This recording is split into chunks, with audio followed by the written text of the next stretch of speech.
Pode sentar, fique à vontade. Só não pare de dar glória a Deus. Amém?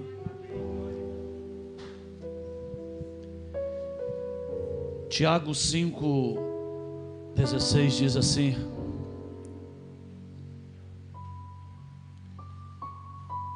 a oração feita por um justo pode muitos seus efeitos, em suas eficácias, tem poder, tem autoridade. A oração feita por um justo pode mudar decretos. A oração feita por um justo, ela pode mudar ambientes. A oração feita por um justo, quando o justo entra na região celestial para clamar, para orar, para buscar, porque você nunca vai conseguir mudar nada nesta terra sem primeiro você entrar aqui na região, celestial, no mundo espiritual, para mudar algo aqui na terra. Porque quando o Senhor disse para Adão e Eva: domine, a palavra domine, lá quando o Senhor criou Adão, criou Eva, criou o homem, falou: domine sobre todas as coisas, exerça autoridade. No hebraico quer dizer, a palavra é radá. A palavra radá quer dizer exatamente ter tudo debaixo dos teus pés, da tua autoridade, debaixo da tua autoridade. E o domínio que o Senhor estava falando não era simplesmente um domínio físico, mas um domínio espiritual, uma autoridade no mundo espiritual. O Senhor estava dando exatamente autoridade a Adão no mundo espiritual. Uma das coisas mais sérias que existe é dar nome a algo. Sim ou não? Quando você dá nome a algo, é porque você tem domínio, você tem governo sobre aquilo. Você pode ver que o governo, ele não coloca nome nos teus filhos. Quem coloca nome nos teus filhos é você. Sou eu. Por quê? Porque exercemos autoridade patriarcal e sacerdotal dentro da nossa casa, através do nome que colocamos nos nossos filhos. E Deus deu autoridade, não foi simplesmente para Adão brincar de colocar nome, porque tudo que Adão colocou o nome, ele também tinha autoridade. Ele tinha autoridade. E muitas pessoas pensam que o dominar é simplesmente você dominar com força física. Não. Você vai dominar por quê? Porque no mundo espiritual você tem autoridade dada por Deus. A autoridade que Adão tinha era uma autoridade dada por Deus. Se você quiser saber a autoridade que Adão tinha, é só você ver a autoridade que o último Adão teve, que é Jesus. Que é Jesus. A Bíblia chama Adão de filho de Deus. A Bíblia chama Adão de filho de Deus. Adão, ele tinha uma autoridade, ele não era um cavernícola, um homem da caverna simplesmente, que andava pelado, com o cabelo grande, a barba grande, puxando Eva pelo cabelo. Adão era um homem dotado de inteligência, sabedoria e autoridade dada por Deus. E você pode ver que Jesus veio e restaurou aquilo que se havia perdido. O que havia sido perdido? O que havia sido perdido, irmãos? O domínio. O domínio havia sido perdido. Quem está entendendo? Aqui em Gênesis, glorificado é o nome do Senhor. Aleluia. Gênesis capítulo 1. Aleluia. Gênesis capítulo 1.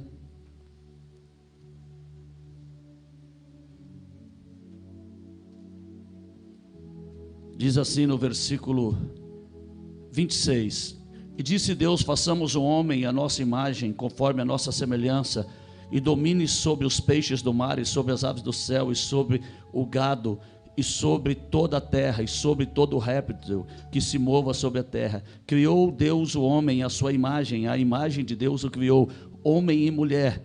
E Deus abençoou, e Deus disse-lhe: frutificai e multiplicai-vos e enchei a terra, e sujeitai-a, e dominai sobre os peixes do mar, sobre as aves do céu e sobre todo animal que se mova sobre a terra. O Senhor aqui lhe dá autoridade em 5 graus para o homem. Primeiro, ele diz: frutificai, multiplicai-vos e enchei a terra. Quarto, sujeitai-a e dominai. Esse dominar aqui, no hebraico, como eu já disse, é o hadá, que quer dizer ter autoridade, domínio, estar tudo sobre debaixo dos teus pés. Então o Senhor deu autoridade, mas o homem caiu. E quando o homem caiu, ele perdeu esta autoridade. Quem está entendendo? Gênesis capítulo 9. Gênesis capítulo 9.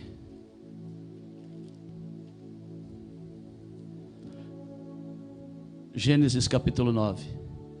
Depois do dilúvio, Deus dá a mesma ordem para Noé, só que ele exclui 2 coisas. Vamos lá? E abençoou Deus a Noé, os seus filhos, e disse-lhe: frutificai e multiplicai-vos e enchei-vos a terra. Aonde está o sujeitar e o dominai? Ficou lá, porque foi quando o homem caiu, ele perdeu a autoridade. Deu para entender? Ficou lá atrás. Quando o homem caiu, agora Deus, ele chama Noé e fala: ó, né? Frutificai, multiplicai-vos e enchei a terra. Mas ele não diz como diz para Adão: sujeitai e dominai, porque agora o homem tinha caído, agora o homem estava em pecado. E Jesus veio para salvar aquilo que se havia perdido. A comunhão entre Deus e o homem. A comunhão entre Deus e o homem. Se você prestar atenção, todos os milagres que Jesus operou, exceto um, aconteceram no Velho Testamento. Exceto um milagre, todos aconteceram menos um. Mortos foram ressuscitados no Velho Testamento. Elias ressuscitou o filho da viúva de Sarepta. Eliseu ressuscitou o filho da sunamita. Aquele jovem que caiu na cova de Eliseu tocou no osso de Eliseu e ressuscitou. Mortos foram ressuscitados. Eliseu multiplicou o azeite, Jesus multiplicou os pães. Vocês estão entendendo? Jesus andou sobre as águas, Eliseu fez o machado flutuar. Eliseu fez o machado flutuar. Leprosos foram purificados. Milagres aconteceram no Antigo Testamento. Só não aconteceu um milagre no Antigo Testamento que aconteceu no Novo Testamento. Qual é? Jesus expulsar demônios. Por que não acontecia? Porque o reino precisava ser restaurado, e o único que poderia restaurar o reino de Deus era Jesus Cristo. Só um reino pode destruir outro reino. Só o reino da luz que está em poder de destruir o reino das trevas que está em Satanás. Foi por isso que não aconteceu milagres de expulsação de demônios no Antigo Testamento, porque o reino ainda não estava sendo restaurado. Marcos 1,14, quando Jesus começa a pregar, ele começa a dizer o quê?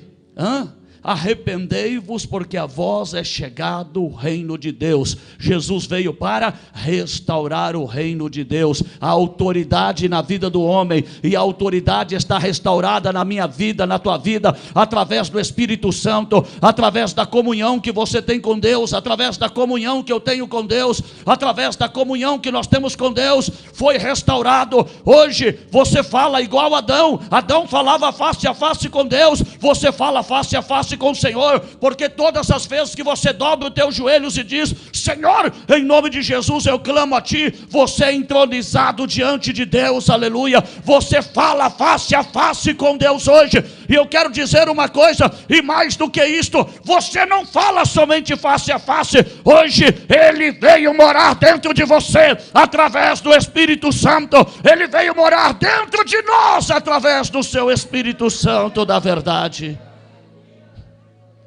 Ele habita em vós e Ele está conosco.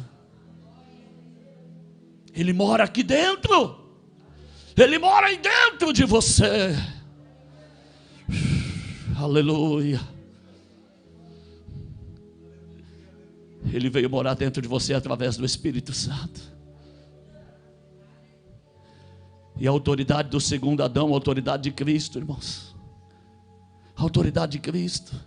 Cristo teve autoridade sobre os animais, autoridade sobre as plantas. Adão tinha autoridade sobre os animais, sobre as plantas. Cristo também.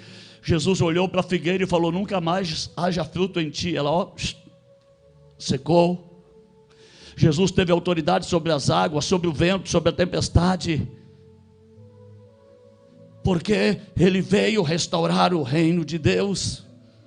Ele veio dotar os homens de autoridade. Muitos pensam que a autoridade está na força física. Não está na força física, a autoridade está no mundo espiritual, no homem, na mulher espiritual que você é.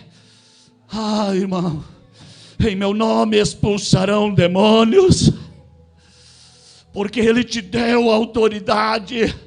Em meu nome falarão novas línguas, e não é só nas línguas estranhas, mas também na língua dos homens, porque em Pentecostes tinham 17 nações, e cada um os ouvia falar no seu próprio idioma. Em meu nome, se comer ou beber alguma coisa mortífera, não lhe fará dano alguns. Em meu nome colocarão as mãos sobre os enfermos e os curarão. A autoridade do Senhor está na tua vida. Ele te dotou de autoridade. Mateus capítulo 11.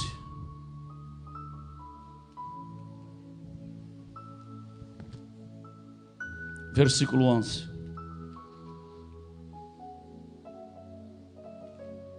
Mateus capítulo 11, versículo 11.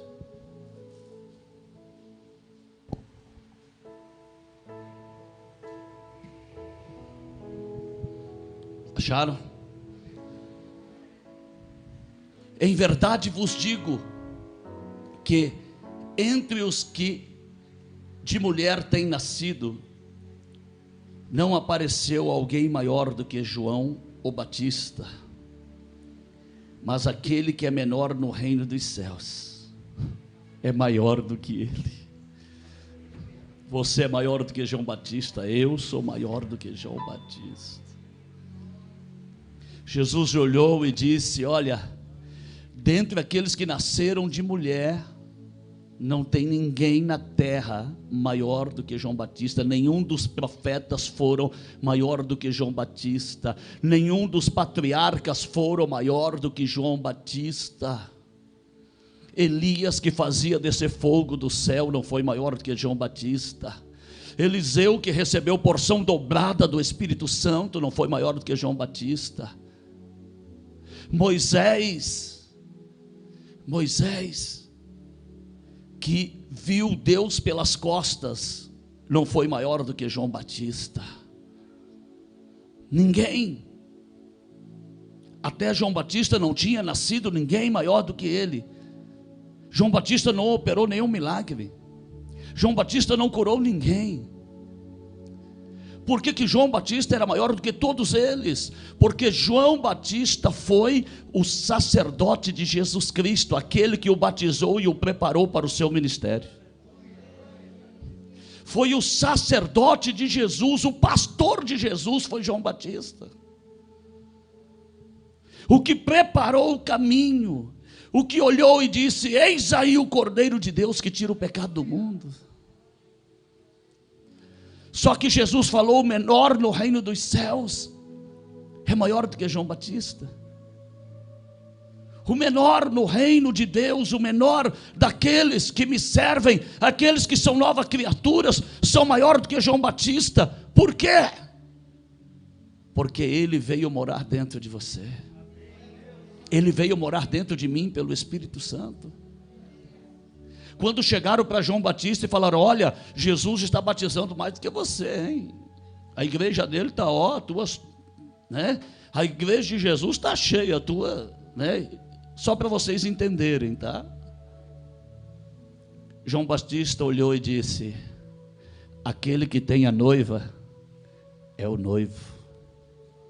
Eu sou só amigo do noivo. Eu não tenho a noiva, eu não sou o noivo. Eu estou feliz por ele, porque eu sou amigo. Sabe o que ele estava dizendo? Nós somos a noiva do Cordeiro. Nós somos a esposa do Cordeiro. Aquele, aleluia, que vai herdar a eternidade. Aquele que tem a comunhão com ele, aleluia. Ah, irmãos, a esposa não tem intimidade com o esposo? Sim ou não? A igreja tem intimidade com Cristo. O menor no reino dos céus é maior do que João Batista, porque tem intimidade com Cristo, aleluia. Tem intimidade com o Senhor. Vocês estão entendendo? Aí você fica falando, tem misericórdia de mim que sou miserável. Miserável é o diabo que não tem nada, irmãos. Miserável é o diabo que está condenado. Você não é miserável, você é a noiva do Cordeiro. Nós somos a noiva do Cordeiro. O teu nome está escrito na vida e no livro da vida, e o Espírito de Deus habita em vós. 1 Coríntios 3,16, não sabeis vós que sois templo do Espírito de Deus, e que o Espírito de Deus habita em vós.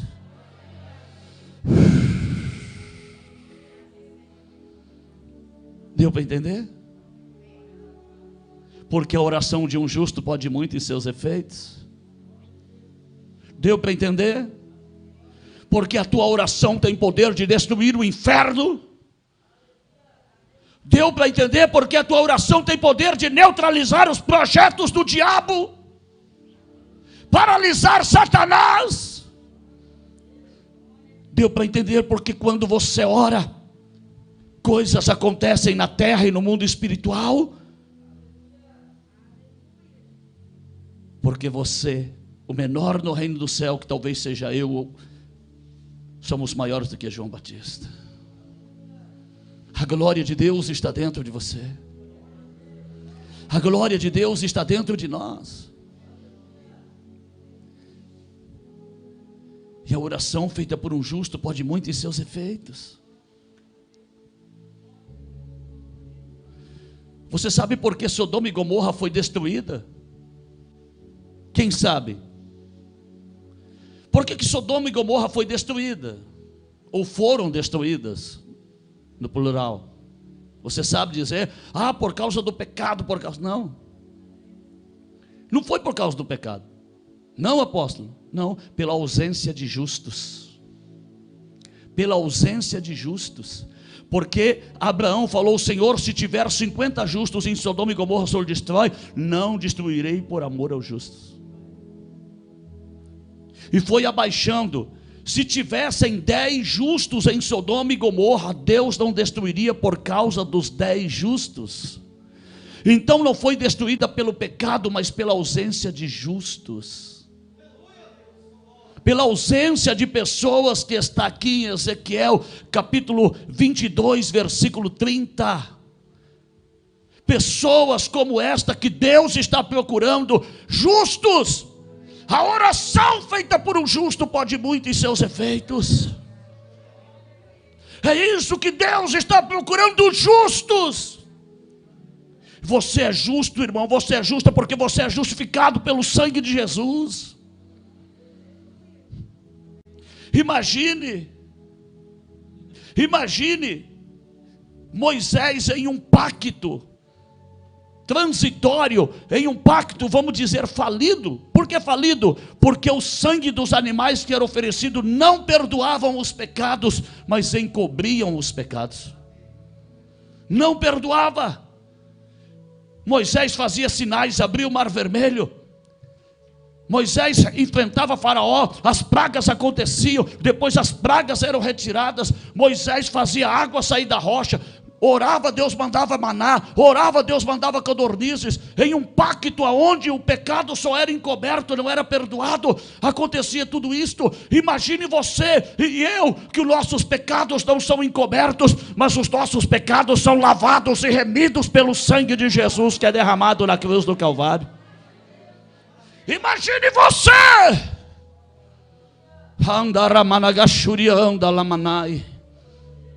Deus está procurando justos, homens e mulheres aqui, Ezequiel capítulo 22, versículo 30.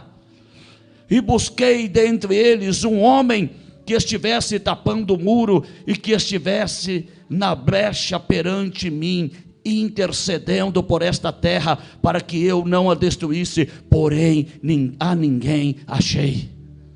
Deus estava procurando um homem que dobrasse o joelho e falasse: poupa, Senhor, o teu povo e não os entregue ao opróbrio, à vergonha, como está escrito em Joel 2,17: chorem os sacerdotes, ministros do Senhor, entre o alpendre e o altar, e diga: poupa, ó Senhor, o teu povo e não os entregue ao opróbrio, à vergonha para sempre.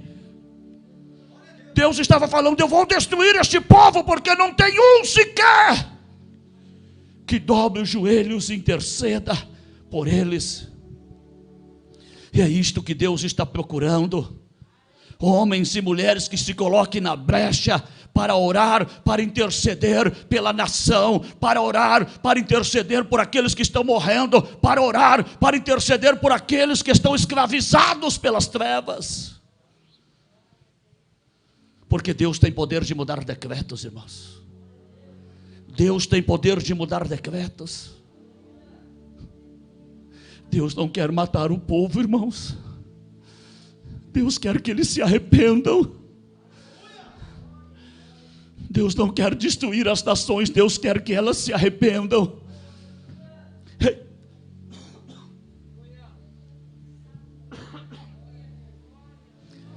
É isto que Deus quer. Deus quer que as nações se arrependam. Quando Deus mandou Jonas profetizar em Nínive: arrependei-vos, porque Nínive será subvertida, desaparecerá do mapa em 40 dias. Deus não queria destruir Nínive, Deus queria que eles se arrependessem. E eles se arrependeram. Chegou ao rei, e o rei proclamou 3 dias de jejum. E o rei se vestiu de saco e cinza junto com o povo, e eles se humilharam. E Deus fez o quê? Mudou os decretos e não destruiu Nínive. Não destruiu Nínive, irmãos. Deus, quando mandou o profeta Isaías até o rei Ezequias, Isaías 38, Deus não queria matar Ezequias, Deus queria que ele se arrependesse. Ezequias foi ferido sim de uma enfermidade mortal. Sabe o que é uma enfermidade mortal? Uma doença incurável. Uma doença incurável. E o Senhor falou: vai lá e diz para ele: põe em ordem a sua casa, porque morrerás e não viverás. E Ezequias virou para a parede, orou e disse: ah, Senhor, peço-te, lembra-se que andei em retidão na tua presença, fiz o que era correto diante de ti. Em outras palavras, ele falou: me perdoe, mas o Senhor sabe que eu fiz as coisas certas também. Eu errei ao mostrar os tesouros da tua casa para o rei da Síria, mas eu também fiz o que é certo, o Senhor sabe disto. E ele virou para a parede e chorou muitíssimo. Isaías estava saindo e Deus falou: volta lá e diz: ouvi a tua oração e vi as tuas lágrimas, e acrescentarei a ti 15 anos de vida, e livrarei a ti, a esta cidade, das mãos do rei da Síria. Deus não queria matar Ezequias, Deus queria apenas que ele se humilhasse, que ele se arrependesse. Deus não quer matar os teus filhos, Deus quer salvar os teus filhos. Deus não quer destruir Manaus, Deus quer salvar Manaus. Deus não quer destruir o Amazonas, Deus quer salvar o Amazonas. Deus não quer destruir o Brasil, Deus quer salvar o Brasil. Deus não quer destruir as nações, Deus quer salvar as nações. Mas onde estão os justos para estarem na brecha e intercedendo? Chorando e pedindo: tenha misericórdia deste povo. Porque a maioria dos crentes só oram por eles mesmos. Quando oram, só oram pelas suas causas quando oram. E eu quero dizer, a oração que te abençoa e te abençoa e te abençoa muito mais é a oração que você não ora por você, mas você ora pelos outros. Porque você está amando aquelas vidas e intercedendo por elas. A maior evidência que você é um crente salvo é você querer a salvação dos demais.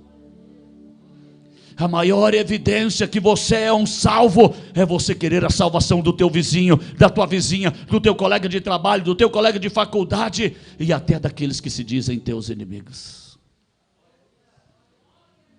Essa é a maior evidência que você é um crente salvo. Deus só quer que as pessoas se arrependam. E o reino foi restaurado por Jesus.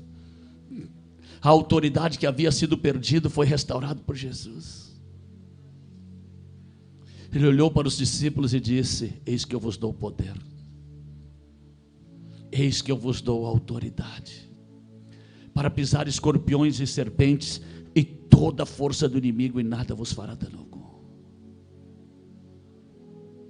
Eu vos dou poder e autoridade. Sabe o que Jesus fez? Ele restaurou o reino. Ele restaurou o reino. Qual foi o primeiro lugar que Jesus derramou o sangue dele? Aonde foi o primeiro lugar que Jesus derramou o sangue dele? Não foi na cruz do Calvário. Foi no jardim do Getsemane. Lucas 22, no jardim do Getsemane, Jesus, ele começa a orar e o suor se transforma em gotas de sangue, e ele derrama as primeiras gotas de sangue no jardim. Por que ele derramou as primeiras gotas de sangue no jardim? Porque foi no jardim que o homem havia perdido a comunhão. E ele começa a restauração aonde o homem perdeu a comunhão, no jardim. No jardim. Foi ali. Ele restaura a comunhão.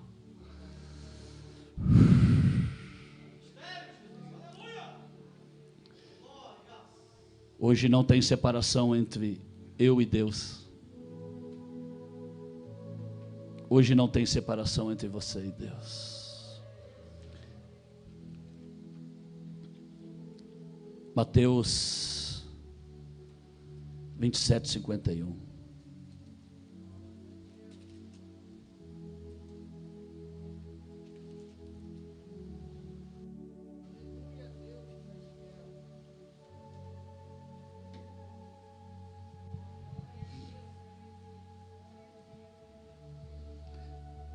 Aleluia. Acharam? Hoje não tem separação, irmãos.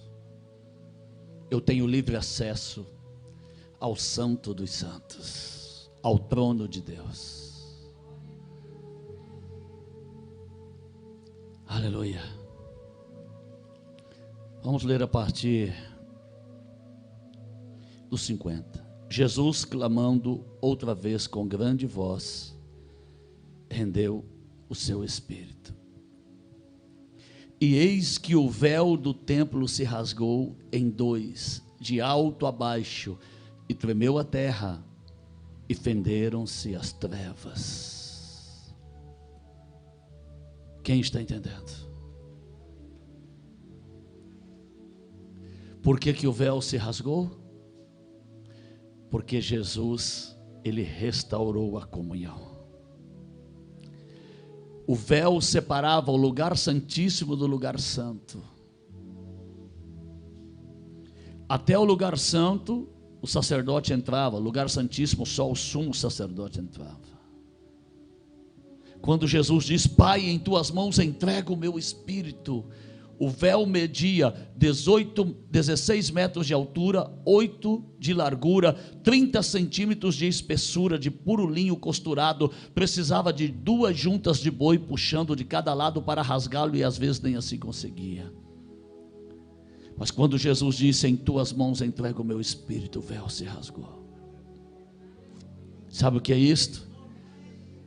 Hoje eu tenho livre acesso no nome de Jesus.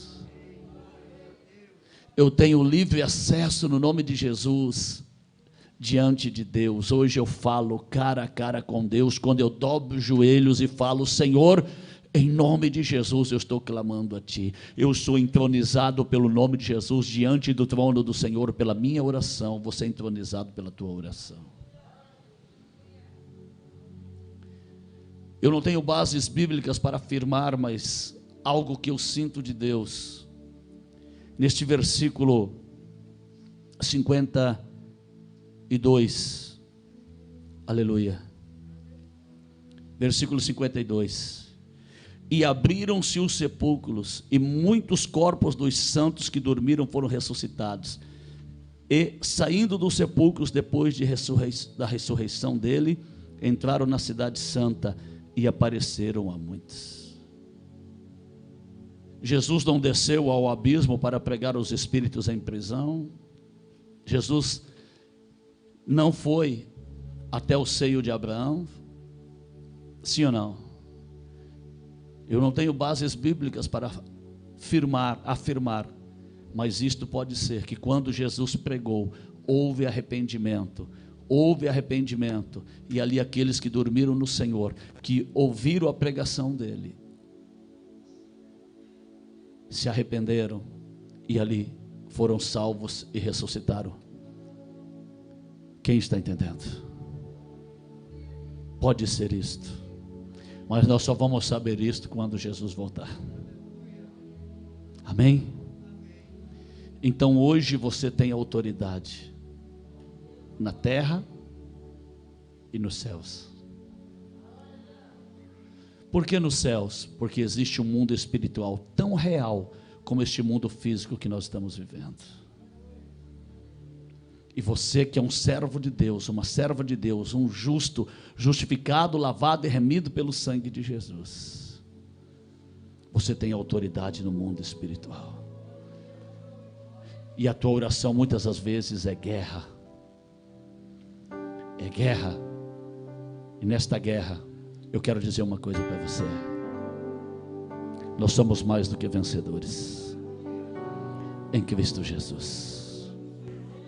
Entre na brecha, irmão, e interceda. Ore, não pare de orar, porque Deus procura homens e mulheres para estarem na brecha, intercedendo. Intercessores, feche os olhos.